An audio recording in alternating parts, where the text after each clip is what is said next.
Hello guys, in this video I'm going to show you how to turn on the SonarChart live function on the Navionics boating application. But first of all, I just want to mention, please don't forget to subscribe to our channel, because at 100,000 subscribers we are going to show you our YouTube revenue statistics and growth strategy how to make money online. So let's jump into it. First of all, open the application on your device. This will take a few minutes when the application is uploading.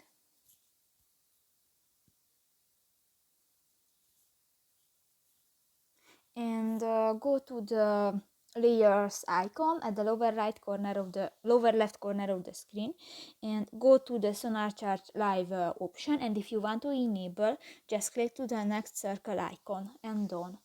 So that's pretty much it for this video, guys. See you in the next one. Bye bye.